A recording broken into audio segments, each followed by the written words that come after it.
देखिए, जब राहुल गांधी मैं कहता हूं, याद करिए ये माँ बेटे जाके 2008 में चाइना में एमओयू साइन करते हैं। शी जिनपिंग बैठे हुए हैं, दोनों अगल बगल में दाएं और बाएं तरफ माँ बेटे खड़े हैं, और आज ये चाइना कर रहे हैं। ये चाइना में भी मीटिंग करते हैं, चाइनीज के साथ भी मिले हुए हैं, और यहाँ रिहाना, ये क्या मियाँ खलीफा कोई है, ये सारे, मैं तो कहता हूँ राहुल गांधी छुट्टी बिताने कहाँ जाते हैं? ये जो विदेशों में जाते हैं, बार बार भागते रहते हैं, क्या करते हैं वहां जाके? ये इन्हीं लोगों से मिलते हैं, ये मियाँ खलीफा, ये रिहाना, और ये सारा पैसों का कारोबार है। तू समझा? हाँ। अमित पात्रा और आप जैसे लोग शायद अभी अभी हल चला के ही आए हैं, और जिंदगी आपकी हल चलाते गुजर गई। इतने बड़े किसान हैं आप लोग, और आपने ये बांध लिया है। आप तो रियाना के भक्त लग रहे हैं। आपने ये बांध लिया है आप तो रियाना के भक्त लग रहे हैं, बड़े वाले। मुझे नहीं पता आप रियाना के इतने बड़े फैन हैं, रियाना की किसानी के इतने बड़े फैन हैं। मुझे नहीं पता था, मुझे नहीं पता था। चलिए ठीक है, कंप्लीट करिए। मियाँ खलीफा के भी भक्त हैं। अमित शाह का नाम हमने शहंशाह इसलिए रखा है, उनके लिए कोई नियम नहीं, कोई कानून नहीं। डकैती की बात करते हो? अच्छा, ये आ रहा हूं, डकैती की बात करते हो? आ रहा हूं। किसानों पे भाषण दे रहे थे। एमएसपी 10,000 करोड़ इन्होंने खर्च किया पूरे देश में एमएसपी पर।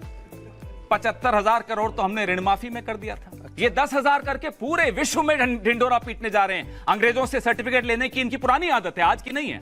47 से पहले अंग्रेजों से ही सर्टिफिकेट लेते थे। तो मीडिया की तो आप सुनेंगे नहीं, तो जानते हैं, समझदार है। काश इतनी समझ हम में होती कि मीडिया कैसे मैनेज किया जाता है, तो शायद आज मैं वहां होता, आप यहां होते। मानते हैं ना? अभी बदत है भाई, अभी बदत है। देखिए, पहले तो आप डरे हुए हैं? डरे तो नहीं हुए ना? उन्होंने कहा कि आप सब डरे हुए हैं, आप डरे तो नहीं हुए ना? ये डरे नहीं, इतने डरे हुए कि बता भी नहीं पा रहे। ठीक है, आप बता नहीं पा रहे, बताइए, खुल के बताइए। आप लोग सब डरे हुए हैं, ये सारे डरे हुए हैं, बस ये कांग्रेस वाले डरे नहीं हुए, बाकी सब डरे हुए हैं। दूसरी बात है, इन्होंने कहा कि अंग्रेजों से हम सर्टिफिकेट लेते हैं। हाँ, आप देखिए ध्यान से, मैं तो अंग्रेजी हूँ, मगर मैं तो अंग्रेज ही हूँ, आप जान नहीं पा रहे हैं, मैं अंग्रेज ही हूँ। मगर मैडम सोनिया गांधी का जन्म झुमरी तलैया में हुआ था, ये भी बताइए। मैं अंग्रेज हूँ, इसमें कोई शक नहीं। बताइए, मतलब जिसके घर में अध्यक्षा और उनके सुपुत्र सब विदेश के हैं, वो सुबह शाम हमें अंग्रेज कहते हैं। बस मेरे को अच्छे से देखिए, मैं अंग्रेज दिखता हूँ। उसके बाद इन्होंने डकैती की बात की। अब देखिए, जमीन किसके पास कितनी है, छोड़ दीजिए हिंदुस्तान की जमीन, अगर आप जाके मंगल ग्रह में भी और बृहस्पति में भी जमीन देखेंगे तो वहां भी वाड्रा की कंपनी चल रही है, वहां भी जमीन लिया लोगों ने। अभी चंद दिनों पहले अकबरुद्दीन ओवैसी, हम रोज टीवी में सुनते हैं ओवैसी और उनके बड़े भाई को, क्या बोल रहे थे? 800 साल तक हुकुम किया है इस देश के ऊपर, 800 साल तक राज किया है इस देश के ऊपर। हमारे बाप ने, हमारे दादा ने जमा मस्जिद दिया है, हमारे दादा ने ताजमहल दिया है, हमारे दादा ने कुतुब मीनार दिया है, तुम्हारे बाप ने क्या दिया है? ये कहा ओवैसी ने। मैं बताना चाहता हूं ओवैसी को कि हमारे बाप ने क्या दिया है। सुन ले ओवैसी, हमारे बाप ने वो हिंदुस्तान दिया है जिसके छाती पर खून बहाने का काम तुम्हारे परदादाओं ने किया है। आप जरा कनेक्ट करिए, ये डॉट्स को कनेक्ट करिए। मैं ओवैसी से पूछना चाहता हूं, आज तक जरूर देखते हैं, मैं ओवैसी से कैमरे में देख के पूछता हूं, ओवैसी, बाबर तुम्हारा क्या लगता है? औरंगजेब तुम्हारा क्या लगता है? वो तुम्हारा शासक था, वो तुम्हारा बाप था, वो तुम्हारा परदादा था, तो मेरा बाप शिवाजी है। याद रखिए, अगर तेरा बाप बाबर था तो मेरा बाप शिवाजी है। हम आह भी करते हैं तो हो जाते हैं बदनाम, गालिब ने कहा था। हम आह भी करते हैं तो हो जाते हैं बदनाम, वो कत्ल भी करते हैं तो चर्चा नहीं होता। अच्छा, रहमानी जी ने एक शेर कहा कि हम आह भी करते हैं तो हो जाते हैं बदनाम। ये आह नहीं करते हैं, ये धड़ाम करते हैं। और जब धड़ाम करेंगे तो बदनाम होंगे। सनी देओल के साथ उठते बैठते दीप सिद्धू नजर आ रहे हैं। कौन है दीप सिद्धू? आपकी पार्टी के साथ क्यों की तस्वीर है? चलिए मैं खुलासा करता हूँ। चलिए, आपने तस्वीरों की बात पूछी तो मैं भी दीप सिद्धू की तस्वीर लेके आया हूँ। आप देखिए, दीप सिद्धू के पीछे एक और आदमी भी दिखता होगा। ये आदमी कौन है? मैं इसका फेसबुक प्रोफाइल दिखाता हूँ, कैमरा पर्सन से कहूंगा नजदीक से दिखाए। ये आदमी निखिल भल्ला है, आप इसका फेसबुक प्रोफाइल देखिए। ये निखिल भल्ला है, ये निखिल भल्ला कांग्रेस का कार्यकर्ता है। और आपने जैसे पहले फोटो में देखा है कि वो दीप सिद्धू के साथ था, और आप देख सकते हैं कि किस प्रकार लाल किला में वो गया था झंडा फहराने ट्रैक्टर के साथ। अब आप दीप सिद्धू को, आप जो है निखिल भल्ला को राहुल गांधी के साथ भी देख सकते हैं। देखिए आप किस प्रकार से निखिल के साथ यहाँ पे मौजूद है ये निखिल भल्ला। संबित पात्रा कहाँ है राहुल गांधी इस तस्वीर में? ओह, स्वैप हो गया, सॉरी वो स्वैप हो गया तो वो गलत से हमारे ऑफिस के पीछे में निखिल राहुल लिखा था। ये वाला है। गजब बेइज्जती है। चीन का नाम क्यों नहीं लिया? प्रकार से शर्माने की आवश्यकता नहीं है। दूसरी, आप चीन का नाम क्यों नहीं लिया? चीन वालों ने तो नोटिफिकेशन भी इशू कर दी, उनके विदेश मंत्रालय की तरफ से डर का मैसेज भी आ गया। विस्तारवादी ताकत तो चीन भी समझ गया। ये लद्दाख में जाके जो भाषण 11,000 के फीट पर दिया था, क्या सीरिया के लिए दिया था, या श्रीलंका के लिए दिया था, या ये होनोलुलु के लिए दिया था, बैंकॉक के लिए दिया था? समझने वाले इतना भी नहीं समझ सकते चीन के लिए दिया था। और नाम लेना आवश्यक नहीं होता हर जगह। मैं आपको एक उदाहरण देता हूं। मैं अभी कहूंगा 50 साल का नासमझ बच्चा, मैंने नाम लिया, मगर समझने वाले समझ गए कि 50 साल का नासमझ लड़का कौन है। मैं कहूंगा वो मां जो बेल पे बाहर है, मैंने नाम लिया, मगर समझने वाले समझ गए कि कौन सी वो मां है और कौन सा वो बेटा है, दोनों बेल पे बाहर है। हमेशा नाम लेने की आवश्यकता नहीं। मैं कहूंगा हिंदुस्तान का सबसे भ्रष्ट परिवार, मैंने किसी का नाम लिया, मैंने किसी का नाम नहीं लिया, मगर समझने वाले समझ गए कि हिंदुस्तान का सबसे भ्रष्ट परिवार कौन है। मैं नाम नहीं लूंगा, मगर मैं कहूंगा कि देखो एक ऐसा परिवार था जो चाइनीज टेंट के नीचे रंगे हाथ पकड़ा गया था डोकलाम के समय, साजिशें करते हुए हिंदुस्तान के खिलाफ। उनकी फोटो भी आई थी, मैंने नाम लिया, मैंने किसी का नाम नहीं लिया, मगर समझने वाले समझ गए कि बंद करो हाथ जोड़ के। मैं जब इन्होंने कहा हिंदू उन्माद फैला रहा है, अच्छा, कौन सा हिंदू उन्माद फैला रहा है? कब कहा? आपने कहा, हमें जवाब कब कहा? इन्होंने कहा इनको आग लग रही है। इनको आग लग गलत रही बोल रहे हैं ना। आपको कैसे पता गलत बोल रहा हम हूं? हिंदुस्तानी हैं, मतलब हिंदुस्तानी सच बोलता है। कौन सा श्रीलंका का? नहीं, रॉबर्ट डेविड पात्रा निकल रहा था इनके मुंह से। डेविड पात्रा है, रॉबर्ट पात्रा है। ये तो अंग्रेजों से आए हैं। रॉबर्ट पात्रा यहाँ है। अरे रॉबर्ट पात्रा इधर ही है। बीच में सब लोग बोलते क्या है? उत्तर प्रदेश की सरकार जवाब दे रहे हैं। क्या है ये लोग? अरे मतलब खत्म ही नहीं हो रहा आधे घंटे से। हर जगह आधे घंटे से। और क्या बोले जा रहे हो? क्यों नहीं बोलेंगे? 5 सीट तो आती नहीं है, बोलेंगे आधा घंटा। 5 सीट बताओ, इतना बोलते क्यों नहीं? नहीं बोलते क्यों नहीं? अरे इतना कागज, इतना डाटा इनके पास है, अरे ये सब चुनाव में जाके भाषण क्यों नहीं करते हैं? अरे सर, यहाँ पे अंजना जी मुझे बोलने में, अंजना जी, अरे भैया भाई इतना अरे वो ही बोल रहे हैं, हमें भी मौका दे दीजिए। प्रतीक भाई नंबर 1, मैंने यहाँ दिल्ली का रिपोर्ट कार्ड रखा, रैंकिंग दिखाई। जी बिल्कुल। इनको क्यों मिर्च लगी हुई है? ये लाल मिर्च क्यों बने हुए हैं? बता गुजरात का, बता गुजरात का। क्यों दिल्ली का क्यों नहीं जानना चाहते हैं? रेस में नहीं है तभी तो गुजरात भाग रहे हैं। बचा गुजरात का, बता गुजरात चल, गुजरात चल। क्यों गुजरात चल? दिल्ली आ, दिल्ली आ दिल्ली, देखता हूँ तुझे। आ इधर आ दिल्ली आ, दिल्ली आ। ये भागा है गुजरात। अब मैं दिल्ली में है नहीं, तेरा नहीं, गुजरात भागा था। अरे गुजरात बैठ, गुजरात भागा था, गुजरात भागा था ये। अब बैठ दिल्ली में बैठ। ऐसे ही इन लोगों को ना ऐसी भाषा समझ में आती है, इन बदतमीजों को ऐसी भाषा समझ में आती है। यही कह रही हूँ, देश के हमारे लाखों कार्यकर्ताओं पर को श्री राहुल गांधी जी की क्षमताओं और नेतृत्व पे कोई शक नहीं है। बिल्कुल वो हमारे नेता हैं, चुने जाएंगे और 24 में वही चेहरा होगा। ये हर कार्यकर्ता चाहता है। पहले तो मुंह मीठा करिए। मैं काजू कतली, लड्डू तो मिले नहीं है, काजू कतली आए हैं। राहुल गांधी जी जो पीएम के फेस बनने वाले हैं 2024 में, उसके लिए काजू कतली सबके लिए है। पहले अलका जी मुंह मीठा करें। अमीश भाई आप भी मुंह मीठा करिए। धन्यवाद, स्वीकार कर रहे हैं, वही बनेंगे। हाँ, थैंक यू। नहीं थैंक यू। मतलब आप चेहरा राहुल गांधी को आपने आज घोषित किया है, ये कोई छोटा विषय नहीं है। क्या खराबी है? जो भी जय श्री राम के नारे में खराबी क्या है? मैं कौन सा कह रहा हूँ खराबी है? पर ये तो कह रहे हैं खराबी है। जिस चिट्ठी की वकालत कर रहे हैं, ये तो कह रहे हैं जय श्री राम, ये नहीं कह रहे हैं गलत, उसका दुरुपयोग में खराबी है, ये कह रहे हैं। पर केस तो फर्जी निकले। वो फर्जी का अब वो जो डिटेल्स हैं कुछ लोग लाए में हैं, मेरे पास नहीं है वो डिटेल्स। कल ही इसके बारे में बातचीत हुई थी। अभी आप कह रहे हैं आपको पता नहीं था? नहीं, अब मुझे याद आ गया। मैं बुद्धू, अब मैं क्या करूं? मुझे याद आया कि BHP ओके, ये बड़ी अजीब विडंबना है। ये ऐसा तो मैंने आज तक देखा नहीं। क्या? नहीं, अब बोलने तो दीजिए सर। ऐसा तो मैंने आज तक देखा नहीं है। आप सवाल पूछते हैं बताओ कितनी, मुझे नहीं पता, मैं क्या इंटेलिजेंस का ऑफिसर हूँ? सही बात। और फिर आप पूछते हैं कि बताओ कितने लोग मारे गए, मैं तो डफर हूँ, मुझे कुछ। हाँ, तो अभी याद आ गया तो याद आ गया। डफर की खासियत यही होती है, बाद में याद आता है। सर 1 सेकंड रुक जाइए। जब बहुत देर हो जाती है तो डफर को याद आता है। मेरे प्रभु मेरे प्रभु एक सेकंड, मेरे प्रभु एक सेकंड, मेरे फिर आप पूछते हैं कि बताओ फिर ये जय श्री राम। नहीं, मैं मेरा क्या लेना देना, मैं तो यूं ही डिबेट में आ गया। ये सब कुछ होने के बाद अभी देखिए 1 घंटे से लगातार बोले जा रहे हैं, मुझे बोलने भी नहीं दे रहे हैं, डफर है, पता कुछ है नहीं। बात तो सही है। धर्म से कुछ नहीं होता, धर्म का भेदभाव मत करो। अगर फिरंगियों के मुल्क में हिंदू प्रधानमंत्री बन सकता है तो इंशाल्लाह मेरे मुल्क में अगला प्रधानमंत्री मुसलमान क्यों नहीं हो सकता, और वो हिजाब वाली महीना भी मुसलमान क्यों नहीं हो सकती। आपको उस पर क्यों आपत्ति होनी चाहिए, डॉक्टर संबित पात्रा साहब को क्यों होनी चाहिए। ये भी मेरे साथ आमीन कहें कि अल्लाह अगला प्रधानमंत्री मुसलमान हो इस देश का, क्या आपत्ति होनी चाहिए। अब इन्होंने बड़े ही आराम से कहा कि हिजाब वाली कोई महिला भी प्रधानमंत्री बन सकती है। ये मुझे तो समझ में नहीं आता है, खुद कोट टाई पहन के बैठ जाते हैं और महिला हिजाब और बुर्के में ही होनी चाहिए। ये क्यों? ये तो यहां पर सलवार कमीज पहन के बैठे नहीं है, ये तो कोट टाई पहन के बैठे हैं फिरंगी वाला। और महिला होनी चाहिए बुर्का वाली, बुर्के वाली या तो हिजाब वाली। आप इनसे पहले पूछिए ये कब सलवार कमीज पहन के आएंगे, ये तो खुद फिरंगी बन के बैठा हुआ है। लेकिन मैं संदीप पात्रा जी से पूछना चाहती हूँ कि हिंदू होने का क्या आप सर्टिफिकेट बांटते हैं सारे दूसरे लोगों को? हाँ, जो भी आपका नाम है। अभी आ रहे हैं, संबित जी जवाब दीजिए आप।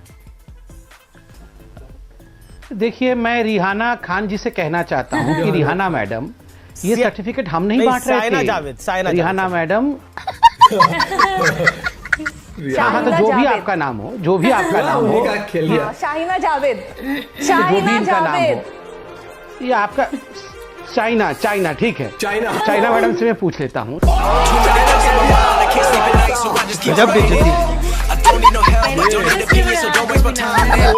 सर, हर बार छोटी छोटी बात पे करके कांग्रेस पार्टी ने देश को आजाद कराया। सर, सुखदेव, भगत सिंह, राजगुरु, ये सब ने तो कुछ नहीं किया था शायद। सही बात है। जवाब देना चाहेंगे? नहीं, वैसे सोनिया गांधी लड़ रही थी झुमरी तलैया से तलवार लेके, देखा नहीं आपने? हाँ, जेब में था चिल्लर, साथ वाले किल्लर, काम करे कांड वाले लाइव बेड़ा थ्रिलर, घूमे फिरे बस्ती में दिन रात मस्ती में, फिर भी काम किया बेटा खड़ा किया पिल्लर। गौरव वल्लभ जी, इतना मुस्कुराने की वजह भी बता दीजिए। नहीं, वजह यह है कि कल ये थे नहीं तो इनकी जगह अकाली दल के भूतपूर्व नेता इनकी तरफदारी कर रहे थे। कहाँ गए थे संबित भैया? चीन से होके आए हो, कहीं बाहर गए थे? कहाँ थे कल कहाँ गए थे संबित? मन नहीं लगता आपका संबित जी के बिना, मन नहीं लगता। कहाँ गए थे? चीन गए थे क्या? बैंकॉक गया था। जाके आए क्या? तो बैंकॉक बता तो रहा हूँ, ये टिकट भी लाया हूँ, टिकट भी लाया हूँ, बैंकॉक का टिकट, तो बैंकॉक का टिकट।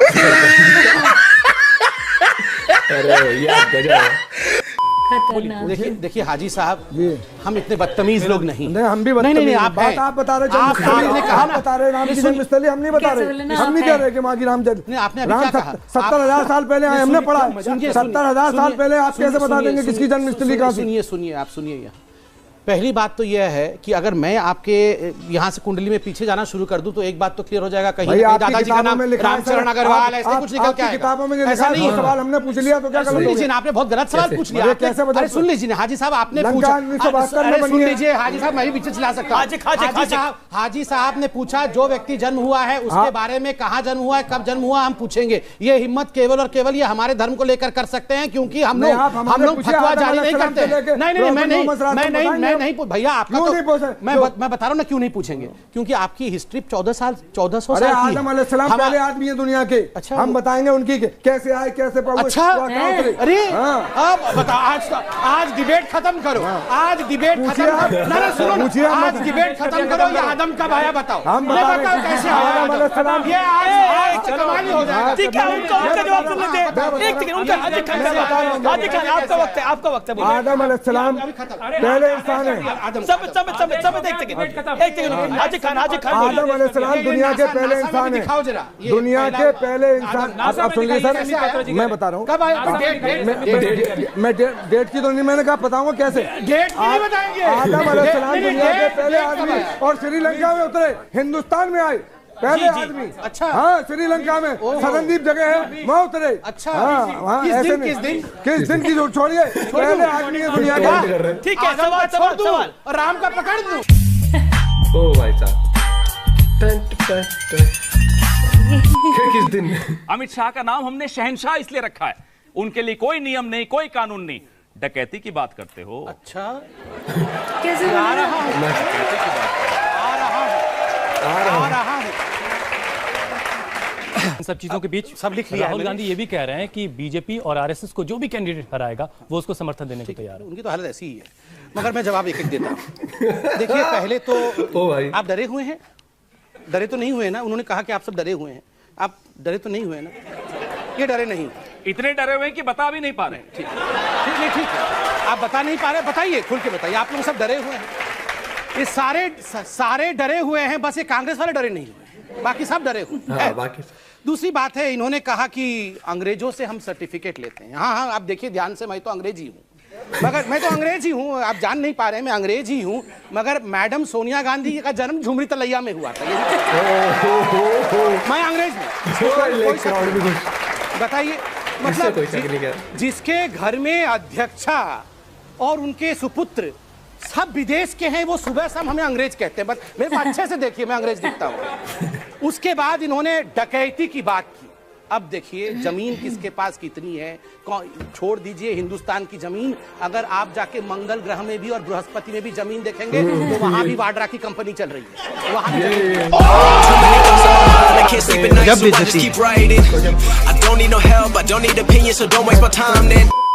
नाना क्या कर रहे हैं आप? ये नाना आप तो बीएमसी को करना चाहिए था ना। किस बात का बदला लिया है? बोलने कोई बोलेगा तो बुलडोजर चला देंगे। अरे मेरी बात तो सुनो, बोलिए। देखिए कश्यप मैडम, तुमने क्या होता है? ये तुमने क्या होता है? नहीं, आप ये एंकर बैठी हैं, आप नहीं कह सकते हैं। सारे लोग ऐसे ही हैं। बिल्कुल नहीं चलेगा, ये सब नहीं चलेगा। आप सबको आप करेंगे भाई। नहीं, आप महिलाओं को हरामखोर कह देंगे। अरे मैं तिवारी हूँ। अरे तुम तो संदीप पात्रा उधर के हो, तुमको कहाँ हिंदी आती? चुप बैठो जरा। ये कौन सा कमेंट हुआ सर? आप सब पे पर्सनल कमेंट करने आए हैं क्या? आप टॉपिक पे बोलिए ना। ये बताइए, कंगना रनौत, अंजना जी, अंजना जी इस टॉपिक पे आइए और इस आदमी को बाहर निकालिए। मैं भी आप कह रही हूँ तो आप भी आप बोलिए। तू पात्रा है, ये क्या है? निकालना चाहिए। टॉपिक पे आइए जल्दी से, कंगना रनौत पे। आप बोल रहे हैं कि मैं तिवारी हूँ, तू पात्रा है, पात्रा को बाहर निकालो। क्या होता है? क्या होता है? अरे आप क्या जातिवाद फैलाएंगे कि मैं तिवारी हूँ और तू पात्रा है? Mister Tiwari, don't behave like Sanjay Raut. Mister Tiwari, ये संजय राउत की तरह बिहेव करना बंद करिए। बिल्कुल संजय राउत नहीं चलेगा। ये डेमोक्रेटिक कंट्री है, और संजय रणावत भी रहेंगी, की बातें नहीं चलेगी। अरे उनका आवाज बंद करो। ठीक है, अब ये प्लीज इसको मिस्टर तिवारी आप इधर देखिए, आप इधर उधर मत बात कीजिए और कोई किसी की आवाज नहीं बंद करेगा। मैं आपको बताता हूँ, अंजना ओम कश्यप जी और मेरी बहन जी, मैं तुमको आदर से बताता हूँ कि न्यूयॉर्क टाइम्स तरीके बोलने दो, ये बीच में क्यों बोलते हैं? अरे सर, आपका फ्लो बड़ा गड़बड़ है। अरे अंजना जी बोलो ना सर। अंजना जी मैं खाली बोलो करके बोलते हो, बोलो जल्दी सर। अरे अंजना जी, ये क्या किसको डिबेट में बुलाते हैं? पूरा डिबेट खराब कर देते हैं ये लोग। अंजना जी, ये बहुत नॉटी है। एक बोला था ना इनको, तिवारी जी आप बहुत। चीन का नाम क्यों नहीं लिया? से शर्माने की आवश्यकता नहीं है। दूसरी, आप चीन का नाम क्यों नहीं लिया? चीन वालों ने तो नोटिफिकेशन भी इशू कर दी, उनके विदेश मंत्रालय की तरफ से डर का मैसेज भी आ गया। विस्तारवादी ताकत तो चीन भी समझ गया। ये लद्दाख में जाके जो भाषण 11,000 के फीट पर दिया था, क्या सीरिया के लिए दिया था या श्रीलंका के लिए दिया था या ये होनोलुलु के लिए दिया था, बैंकॉक के लिए दिया था? समझने वाले इतना भी नहीं समझ सकते चीन के लिए दिया था। और नाम लेना आवश्यक नहीं होता हर जगह। मैं आपको एक उदाहरण देता हूं। मैं अभी कहूंगा 50 साल का नासमझ बच्चा, मैंने नाम लिया, मगर समझने वाले समझ गए कि 50 साल का नासमझ लड़का कौन है। मैं कहूंगा वो माँ जो बेल पे बाहर है, मैंने नाम लिया, मगर समझने वाले समझ गए कि कौन सी वो माँ है और कौन सा वो बेटा है, दोनों बेल पे बाहर है। हमेशा नाम लेने की आवश्यकता नहीं। मैं कहूंगा हिंदुस्तान का सबसे भ्रष्ट परिवार, मैंने किसी का नाम लिया, मैंने किसी का नाम नहीं लिया, मगर समझने वाले समझ गए कि हिंदुस्तान का सबसे भ्रष्ट परिवार कौन है। मैं नाम नहीं लूंगा, मगर मैं कहूंगा कि देखो एक ऐसा परिवार था जो चाइनीज टेंट के नीचे रंगे हाथ पकड़ा गया था, डोकलाम के समय साजिशें करते हुए हिंदुस्तान के खिलाफ, उनकी फोटो भी आई थी। मैंने नाम लिया, मैंने किसी का नाम नहीं लिया, मगर समझने वाले समझ गए कि वो धोखेबाजी कौन सा परिवार कर रहा था। खत्म। कितना तगड़ा है। मगर इनका क्या है, सुनिए, इन्होंने राम मंदिर का न्योता लौटा दिया। अरे आप नहीं आते, कोई आपके शादी का न्योता देता है, आप जाए ना जाए, पर ये तो नहीं लिख के देते मैं नहीं आऊंगा आपकी बेटी की शादी में, लिख के दिया। और मैं कोट करना चाहता हूं, राम मंदिर तो नहीं आए, बाबर की कब्र के ऊपर 1959 में नेहरू जी गए, बाबर की कब्र पे 1968 में इंदिरा गांधी गई, बाबर की कब्र पे मनमोहन सिंह के साथ ये गए राहुल गांधी 2005 में। और मैं बताना चाहता हूं, मैं कोट कर रहा हूं, नटवर सिंह जो इनके विदेश मंत्री रहे, उन्होंने अपनी किताब one life is not enough पे लिखा है कि जब इंदिरा जी सामने खड़ी हुई थी, उन्होंने सर झुकाया बाबर की कब्र पे, मैं उनसे चंद फीट दूर खड़ा हुआ था और उन्होंने लौट के मुझसे कहा कि ऐसा लगा कि सदियां सिमट कर एक ब्लर्ड विजन के अंदर आ गई। और उन्होंने कहा कि बाबर को श्रद्धांजलि देना अपने आप में एक रेयर अनुभव था और इंदिरा जी के साथ रेयरेस्ट ऑफ द रेयर था, जिन्होंने बाबर की कब्र पे जाकर सिजदा किया, उन्होंने राम मंदिर का लिखित में लौटाया। इसलिए यह अंतर की बात है, और इसमें से कोई बात गलत हो तो बताइएगा। आपके विदेश मंत्री ने अपनी किताब one life is not enough पे क्लियर कर दिया।